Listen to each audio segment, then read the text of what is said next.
सबै एकतिर मात्रै आयो हा।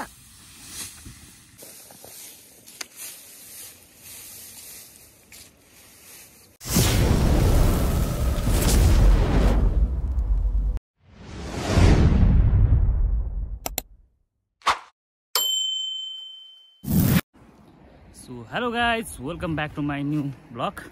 आज पनि तपाईँको साथमा नयाँ ब्लगको साथमा आएको छु है। अहिले चाहिँ बिहानको लगभग 7:30 जस्तो भएको छ। यतातिर चाहिँ मजाले कुहिरो मासतिर जाँदैछ है। आज चाहिँ भने गाइज यता टाट्नो बनाउनु पर्ने छ। हाम्रो चाहिँ यसरी बनाइन्छ खेतको गरामा, अनि यहीँ मलाउने, यहाँबाट उत्ता सार्नु छ।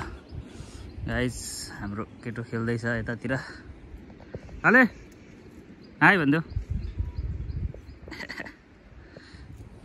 सो गाइस यता जोत्नु नि छ, यता बुवाले जोत्नुहुन्छ होला होइन।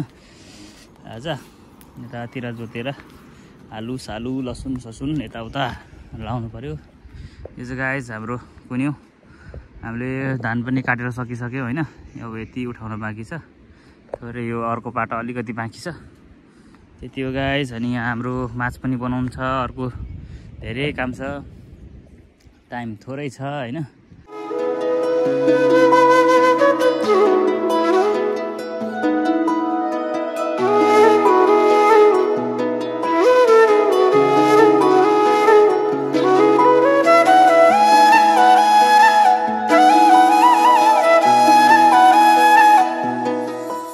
के भयो केटा, किन चुई चुई मानेन? जाऊ नि त समु जाऊ। सो गाइस आज हाम्रो धान बान्ने काम लास्ट हो, धान उठाउने काम अब अलिअलि बाँकी छ। यो धानलाई चाहिँ उठाउनु पर्यो, दालहरू नि उठाउन बाँकी छ है। यसरी बानिँदैछ गाइस मुठा ट्याक्क लाएर। यो हाम्रो सागबारी है, लगभग खाने बेला हुन लागिसक्यो। यस्तो छ है गाइस नजारा। यहाँनिर मुठा बान्दैछन्।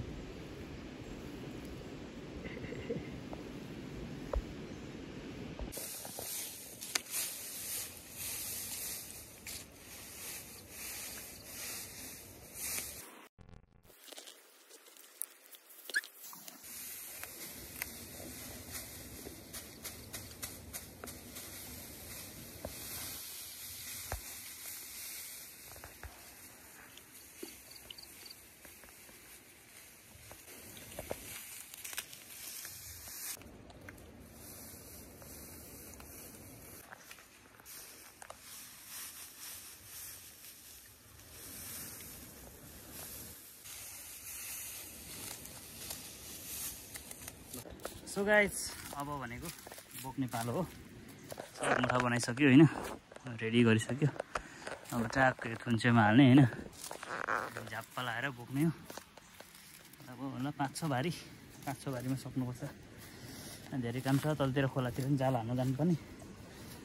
धेरै भयो माछा नमारेको, आज पर्छ कि हेरौँ, आश गरौँ होइन। गाइस भारी रेडी भयो होइन। अब यसलाई आफैले उठाएर बोक्नुपर्ने हुन्छ।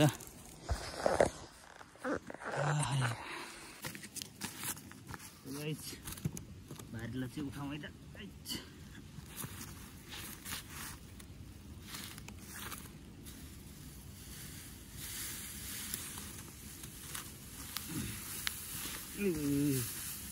भाङ्गिनु खोज्छ त खोलेर होइन, ट्याक्क पल्टी मार्ने हो होइन। यो चाहिँ हाम्रो यो खतरा चप्पल लगाउँ होइन।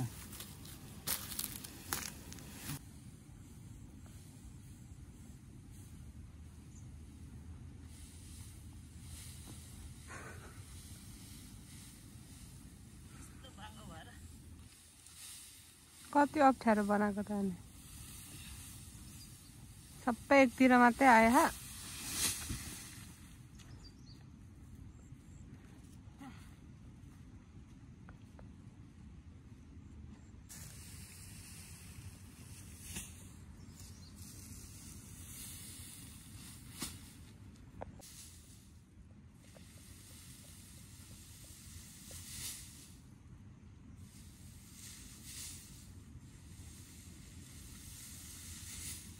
सो फाइनली गाइस यति धान चाहिँ बोकेर सकियो लगभग 1 घन्टा 1.5 घन्टा जस्तोमा 1 बजीतिर सुरु गऱ्यो होला 1:30 तिर होला 1 घन्टा आसपासमा सो गाइस फाइनली धान बोकेर चाहिँ सकियो अब यो कुन्युमा लाउनु पर्छ त्यसपछि एक दिन राति दाइँ गरेर बिहान सकाउने हुन्छ क्या बिहान पनि दिनभर लाग्छ गोरुसोरु घुमाउनु पर्यो हैन त्यसो गाइस अलिकति नसुकेको भएकोले यसलाई चाहिँ अलि सुकाइदिनु पर्यो घाम लागिरहेछ नि त सो गाइस आजलाई यति नै है फेरि नेक्स्ट भिडियोमा हामी भेट्नेछौँ बाइ बाइ